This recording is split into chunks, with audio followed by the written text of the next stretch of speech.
여러분 차트 보실 때 이런 경험 있으시죠? 아래 꼬리 캔들 나왔다. 오 이제 반등이다 하고 들어갔는데 물리는 경우. 저는 주식을 매매할 때요. 아래 꼬리 캔들이 나와도 무조건 들어가지 않습니다. 왜냐하면 위치가 중요하거든요. 하락 추세가 한창인데 중간에 아래 꼬리 캔들 하나 나왔다고 들어가면 그게 딱 물리게 되는 지점인 겁니다. 저는 두 가지를 반드시 확인합니다. 먼저 하락 추세의 마지막 단계인가, 그 다음 이동평균선 근처에서 나왔는가. 많은 분들이 실수하시는 게 아래 꼬리 캔들만 보고 이거 반등 신호잖아 하고 무작정 들어가시는 거예요. 하지만 그 아래 꼬리 캔들이 어디서 나왔는지가 훨씬 중요합니다. 오늘은 그래서 아래 꼬리 캔들을 제대로 해석하는 방법, 특히 신뢰할 수 있는 위치가 어디인지 실제 사례와 함께 정확하게 알려드리겠습니다. 영상 끝까지 보시면 더 이상 물리지 않는 매매 하실 수 있을 거예요. 먼저 아래 꼬리 캔들이 뭔지부터 알아볼게요. 아래꼬리 캔들은 주가가 하락했다가 다시 상승한 것을 나타냅니다. 아래꼬리 캔들의 경우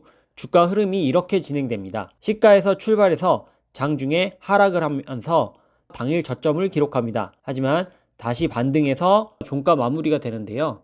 여기서 시가를 돌파했다면 아래꼬리 양봉으로 되고요. 시가를 돌파하지 못했다면 아래꼬리 음봉이 됩니다. 그렇다면 아래꼬리 캔들이 의미하는 건 뭘까요? 바로 당일 저점에서 주식을 매수해서 주가를 끌어올린 강력한 매수세가 존재한다는 겁니다. 그래서 일반적으로는 아래꼬리 캔들이 나오면 주가가 상승할 것이라고 예상합니다. 하지만 여기서 중요한 포인트가 있습니다. 아래꼬리 캔들이 어느 위치에서 나왔느냐에 따라 해석이 완전히 달라집니다. 첫 번째로는 하락 추세가 한참 진행되다가 바닥권에서 아래꼬리 캔들이 나온 경우입니다. 이 경우에는 추세 전환 신호로 봅니다. 즉 하락 추세에서 상승 추세로 바뀔 가능성이 높다는 거죠. 매도 압력이 약해지고 매수 세력이 들어오기 시작했다는 신호로 해석할 수 있습니다. 두 번째 케이스로는 상승 추세를 이어가던 주가가 조정을 받으면서 이동평균선 근처까지 내려왔을 때 아래꼬리 캔들이 발생하는 경우입니다. 이 경우에는 이동평균선을 지지선으로 삼아 다시 상승할 가능성이 높습니다. 이동평균선이 든든한 바닥 역할을 해주면서 매수 타이밍을 제공하는 거죠. 그럼 아래꼬리 캔들의 신뢰도를 높이려면 어떻게 해야 될까요? 바로 거래량을 함께 확인합니다. 아래꼬리 캔들이 나왔는데 거래량도 평소보다 크게 늘어났다면 그만큼 많은 투자자들이 저점에서 매수했다는 의미이고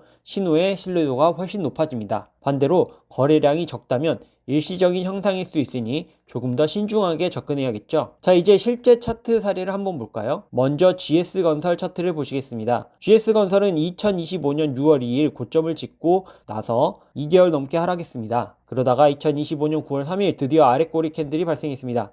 그리고 다음날 어떻게 됐을까요? 양봉을 만들며 상승했고 이후 추세 전환하는 모습을 확인할 수 있습니다. 긴 하락 끝에 나온 아래꼬리 캔들이 실제로 바닥 신호 역할을 한 완벽한 사례죠. 다음은 현대글로비스 차트입니다. 현대글로비스는 2025년 5월부터 상승 추세를 만들었는데요. 화면에 보이는 노란색 동그라미 부분을 주목해주세요. 첫 번째 노란색 동그라미인 6월 23일에 20일 이동평균선 근처에서 아래꼬리 캔들이 나왔습니다. 이후 어떻게 됐을까요? 재상승했습니다. 두 번째 노란색 동그라미인 8월 26일에도 똑같이 20일 이동평균선 근처에서 아래꼬리 캔들이 발생했고 역시 이평선을 지지선 삼아서 재상승하는 패턴을 보여주고 있습니다. 재미있는 게 하나 더 있습니다. 세 번째 노란색 동그라미인 11월 24일에는 조금 다른 이동평균선인 20일 이동평균선에서 아래꼬리 캔들이 나왔습니다. 이후 주가가 상승하는 모습을 볼 수 있습니다.